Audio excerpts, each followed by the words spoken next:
नमस्कार दोस्तों, स्वागत है आपका हमारे YouTube channel update with Rajnath के एक नए वीडियो में। कल 22 मई को राजा राम मोहन राय का जन्मदिन है। उस जन्मदिन के आलेख में आज यानी 21 मई को प्रभात खबर में संपादकीय पे इनके बारे में जीवनी छपा था, जो हमें बहुत इंटरेस्टिंग लगा। तो हम उसके साथ आपके साथ शेयर करना चाहेंगे। इसमें जो जीके आप फैक्ट्स पढ़ते हैं एग्जाम्स से रिलेटेड वो तो होगा ही, और उनके जीवनी के बारे में इंटरेस्टिंग फैक्ट्स हैं जो हमने ये सामने रखा लिखा हुआ है, उसके बारे में लिखा हुआ था जो हम आपके साथ शेयर करेंगे। उन्होंने बिहार के किस शहर में आकर बंगाल से पढ़ाई की थी, पढ़ाई करने के बाद वो बिहार के किस जिले में नौकरी कर रहे थे, जो मानवीय हत्या का विभत्स रूप यानी सती प्रथा था उसको बैन करने की उनको चेतना कहाँ से मिली, जो बाद में उन्होंने लॉर्ड विलियम बैटिंग के साथ मिलकर उससे बंद करने के लिए एक लॉ पास करवाया। लेकिन 90 के दशक में 1986 के आसपास भी राजस्थान के आसपास में अंतिम सती प्रथा का केस भी देखा गया। ये बैन होने के 150 सालों के बाद भी एक देखा जाना अपने आप में बताता है कि सती प्रथा किस तरह से विभत्स रूप ले चुका था उस समय, और उस समय बैन कराने के लिए उनको कितना महत्वपूर्ण कदम उठाने हुए होंगे, समाज से क्या क्या झेलना पड़ा होगा, उन सबों के बारे में। सर्वकालिक महान बंगालियों की सूची तैयार की गई थी 2014 में बीबीसी के द्वारा। उस सूची में राजा राम मोहन राय का क्या स्थान था, इसके बारे में हम देखेंगे। मृत्यु इंग्लैंड के किस शहर में हुई थी इनकी, और भागलपुर कलेक्टर से की शिकायत इन्होंने लॉर्ड मिंटो तत्कालीन वायसराय लॉर्ड मिंटो से की थी, और उस शिकायत का क्या परिणाम निकला था, क्या हुआ था, उसके बारे में आज हम संपादकीय में जो लिखा हुआ था उसको हम आपको बताते हैं क्या क्या था विस्तार से। चलिए शुरू करते हैं। राजा राम मोहन राय को भारतीय पुनर्जागरण का अग्रदूत कहा जाता है, ये सबको पता है। आज कल यानी 22 मई को उनका जन्मदिन भी है। तो राजा राम मोहन राय को हम भारतीय पुनर्जागरण के अग्रदूत और समाज सुधारक के रूप में जानते हैं। सती प्रथा, बाल विवाह समेत पारंपरिक हिंदू धर्म और संस्कृति की अनेक रूढ़ियों के उन्मूलन, महिलाओं के उत्थान और पारिवारिक संपत्ति की विरासत में अधिकार के लिए उन्होंने संभव प्रयत्न किए।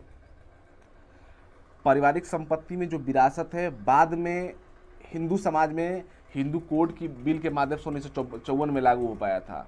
ये कानून अब तक मुस्लिम या क्रिश्चियन फैमिली में अभी भी लागू नहीं है, तो ये इनका ही परिणाम था। रविन्द्रनाथ टैगोर उनके बारे में लिखते हैं कि राम मोहन राय के युग में भारत में काल रात्रि सी उतरी हुई थी। लोग भय और आतंक के साए में जी रहे थे। मनुष्यों के बीच भेदभाव बनाए रखने के लिए उन्हें अलग अलग खानों में बांट दिया गया था, जिसका रूप अभी भी देखने को हमें मिलता है। अगला पृष्ठा के रूप में, जातीयता के रूप में, क्षेत्रीयवाद के रूप में। तो भारत इस मामलों में अभी भी बटा हुआ है। हालांकि शिक्षा के माध्यम से इसे बहुत हद तक दूर किया जा चुका है, लेकिन उस समय उससे भी ज़्यादा बटा हुआ था। उस काल रात्रि में राम मोहन राय ने अभय मंत्र का उच्चारण किया और प्रतिबंध को तोड़ फेंकने की कोशिश की थी। हुगली के राधानगर गांव में एक बंगाली हिंदू परिवार में 22 मई 1772 को जन्मे राम मोहन के पिता रामाकांत राय वैष्णव थे, और उनकी माता जो तारिका देवी थी वो शैव मत की थी। यानी हिंदू धर्म में जो दो मत हैं, उनके माता पिता दोनों अलग अलग मत के मानने वाले थे। वेदांत दर्शन की शिक्षाओं व सिद्धांतों से प्रभावित राम मोहन राय के मन में एक समय साधु बनने की इच्छा प्रबल हुई, तो वह मां के प्रेम के कारण ही उस दिशा में प्रवृत्त नहीं हो पाए। उनके पिता रामाकांत बंगाल के तत्कालीन नवाब सिराजुद्दौला के राजकाज चलाने वाले अधिकारियों में से एक थे। वे चाहते थे कि राम मोहन जी सुचारू व सर्वोत्कृष्ट शिक्षा दीक्षा के रास्ते में कोई बाधा न आए। उन्होंने उनको फारसी व अरबी की पढ़ाई के लिए पटना भेज दिया था। पटना में एक मदरसा था उस समय का बहुत प्रसिद्ध, उस मदरसे में ही भेजा गया था फारसी और अरबी की पढ़ाई के लिए। और पटना में उसी जगह पर अभी फारसी और अरबी का यूनिवर्सिटी भी बना हुआ है पटना में। तथा संस्कृत की शिक्षा की 2 साल पटना में उन्होंने पढ़ाई किया था। 2 साल के बाद संस्कृत की शिक्षा की पढ़ाई के लिए वाराणसी में इनके पिता ने भेज दिया था। और जब पटना आए थे उनकी मात्र उस समय उम्र 9 साल होती थी। शिक्षा पूरी होने से 1803 में वे अपने डिग्बी नाम के एक अंग्रेज मित्र की अनुकंपा से Ram Mohan east India company में मुंशी बन गए। इस और मुंशी बने कहाँ, तो भागलपुर में, बिहार के भागलपुर में वो जॉब करने लगे। इस दौरान उन्होंने कभी भी अपने स्वाभिमान, अस्मिता और निडरता से समझौता नहीं किया। 1808-9 में भागलपुर में तैनाती, यानी भागलपुर में नौकरी करते थे, के समय उन्होंने गवर्नर जनरल लॉर्ड मिंटो से भागलपुर के अंग्रेज कलेक्टर सर फ्रेडरिक हैमिल्टन द्वारा अपने साथ की गई बदतमीजी की शिकायत की। वे तभी माने थे जब गवर्नर जनरल ने कलेक्टर को कड़ी फटकार लगाकर उनके किए की माकूल सजा नहीं दी थी। आज भी भारतीय समाज में भारत के डीएम, किसी जिले के डीएम से इस तरह से पंगा लेना एक बहुत बड़ी बात मानी जाती है। लेकिन उन्होंने तत्कालीन समय में 1808-9 के आसपास भी ऐसा कर दिखाया था। एक दिन जब राम मोहन पालकी में सवार होकर गंगा घाट से भागलपुर की ओर जा रहे थे तो घोड़े पर सैर के लिए निकले कलेक्टर सामने आ गए। पालकी में लदे पर्दों के कारण राम मोहन उनको देख नहीं सके और यथोचित शिष्टाचार से चूक गए। उन दिनों किसी भी भारतीय को किसी अंग्रेज अधिकारी के आगे घोड़े वाहन पर चलने, सवार होकर गुजरने की इजाज़त नहीं थी। ऐसा ही एक कारनामा देखने को मिलता है हमें, कुछ दिनों पे सुनने को मिलता है न्यूज़पेपर में कि राजस्थान में या उस पश्चिमी भारत के आसपास के जगहों में दलितों को घोड़ी से उतार दिया जाता है। यानी दलित अगर अपनी शादी में जा रहे हैं घोड़ी पे बैठ के तो वो नहीं जा सकते हैं। तो ये चीज़ें हैं जिसे सरकार मना कर चुकी है, लेकिन अभी भी गाँव में देखने को मिल जाता है। इस गुस्ताखी पर कलेक्टर आग बबूला हो उठे। राम मोहन ने उन्हें यथासंभव सफाई दी, लेकिन वह कुछ भी सुनने को तैयार नहीं हुए। राम मोहन ने देखा कि विनम्रता से काम नहीं हुआ तो वह हुज्जत पर आमादा कलेक्टर के सामने ही फिर से पालकी पर चढ़ गए और आगे चले गए। कोई और होता तो इस मामले को भुला देने में ही भलाई समझता।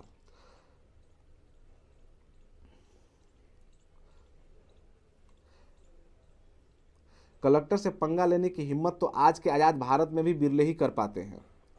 राम मोहन ने 12 अप्रैल 1809 को गवर्नर जनरल लॉर्ड मिंटो को कलेक्टर की करतूत का विस्तृत विवरण देकर लिखा कि किसी अंग्रेज अधिकारी द्वारा उनकी नाराजगी का कारण जो भी हो, किसी देशी प्रतिष्ठित सज्जन को इस प्रकार बेइज्जत करना असहनीय यातना है। इस प्रकार का दुर्व्यवहार बेलगाम स्वेच्छाधारी ही कहा जाएगा। गवर्नर जनरल ने उनकी शिकायत को गंभीरता से लिया और कलेक्टर से रिपोर्ट तलब की। कलेक्टर ने अपने रिपोर्ट में राम मोहन की शिकायत को झूठी बताया। ऑब्वियस है कि किसी को भी बात अफसर या कि आज भी किसी पे रिपोर्ट लगाया, किसी पे आरोप लगाया जाएगा तो कोई भी हो वो अपने आरोप को झूठा ही साबित करता है। उस पर एतबार न करके एक अलग से जांच कराई गई, जिसके बाद न्यायिक सचिव की मार्फत कलेक्टर को फटकार लगाकर आगाह करवाया गया कि वे भविष्य में देसी लोगों से बेवजह के वाद विवाद में न फंसे। राम मोहन को जल्दी ही पता चल गया कि उनकी शिक्षा दीक्षा की सार्थकता ईस्ट इंडिया कंपनी की मुंशीगिरी करते हुए नहीं है, यानी उनके व्यक्तिगत लड़ाइयों में उलझने से नहीं होगा, बल्कि समाज में चारों ओर फैले पक्षपात, भेदभाव, दमन की मानसिकता और उससे पैदा हुई जड़ताओं से लड़ने और उनके पीड़ितों को निजात दिलाने में है। 1815 में कोलकाता में आत्मीय समाज की उन्होंने स्थापना की। 1828 में द्वारकानाथ टैगोर के साथ मिलकर ब्रह्म समाज की स्थापना की। 1829 में उन्होंने अंग्रेजी, बांग्ला और पर्शियन के साथ हिंदी में भी बंगदूत नामक पत्र का प्रकाशन किया। इसी बीच उन्होंने अपनी भाभी के सती होने का जो भयावह वाकया देखा, इसके बारे में ज़्यादा से ज़्यादा आपको देखना हो, अच्छे तरीके से फिल्माया गया है। जवाहरलाल नेहरू के बुक डिस्कवरी ऑफ इंडिया पर भारत एक खोज करके दूरदर्शन पर पहले चलाया जाता था, एक सीरीज बना हुआ धारावाहिक, उसी में राजा राम मोहन राय का ये वाकया दिखाया गया है फिल्मी तरीके से और बहुत ही अच्छे से प्रस्तुत किया गया है। आप देख सकते हैं उस वीडियो को। हो सकता है मैं उसका प्रोवाइड वीडियो लिंक में कर दूं नीचे में। उसे विचलित होकर 1818 में इस कुप्रथा के विरुद्ध न सिर्फ जागरूकता व संघर्ष की मशाल जलाई, बल्कि उसे तब तक बुझने नहीं दिया जब तक गवर्नर जनरल लॉर्ड माउंटबेटन ने सती होने या सती करने को अवैध घोषित नहीं कर दिया गया। बैटिंग के इस फैसले के लिए राजा राम मोहन राय को 11 वर्षों तक जबरदस्त मुहिम चलानी पड़ी, यानी 1918 से ही मुहिम चला रहे थे। देश में शैक्षणिक सुधारों के लिए भी उन्होंने संघर्ष किया। राम मोहन नाम के साथ राजा शब्द तब जुड़ा जब वो दिल्ली के तत्कालीन मुगल बादशाह अकबर द्वितीय, जो 1806 से 37 तक गद्दी पर बैठे थे, ने उन्हें राजा की उपाधि दी। अकबर द्वितीय ने 1830 में उन्हें अपना दूत बनाकर इंग्लैंड भेजा। ये बोलने के लिए भेजा था कि ब्रिटिश काल में एक राजा की हैसियत हमारी नहीं रह गई है, और अपनी परेशानियों को ब्रिटिश महारानी से बताने के लिए भेजा था।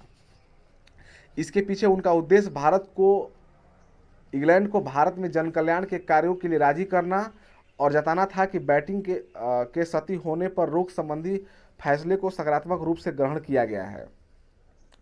1833 में 27 सितंबर को इंग्लैंड के ब्रिस्टल में ही मेनिंजाइटिस से पीड़ित होने के बाद राजा राम मोहन की वही मृत्यु हो गई।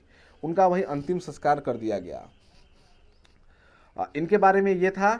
और जो 2014 में BBC ने एक रिपोर्ट सर्वे कराया गया था, उस रिपोर्ट में वही लोग पार्टिसिपेट किए थे जो बंगाली अस्मिता के थे, यानी जो बंगाली भाषा को जानते थे, बोलते थे, उन्हीं लोगों ने पार्टिसिपेट किया और टॉप 20 लोगों का नाम लिस्ट में लाया गया जिन्हें सबसे ज़्यादा सर्वकालिक महान बंगालियों की सूची में रखा गया, और इनका स्थान उसमें से 10वां था। और आपको जान के हैरानी होगी कि सुभाष चंद्र बोस, ईश्वर चंद्र विद्यासागर, विवेकानंद जैसे लोगों को भी पहला स्थान नहीं मिला था इस सूची में। तो इस सूची के बारे में हम अगले वीडियो में बताएंगे कि पहले से लेकर 20वें स्थान तक रैंक वाइज किनको क्या स्थान मिला, पहला स्थान पर कौन रहा जो इतने बड़े बड़े सक्सेसों को पछाड़ कर बंगाली अस्मिता के लिए पहला स्थान ग्रहण किया। आज के लिए बस इतना ही। धन्यवाद।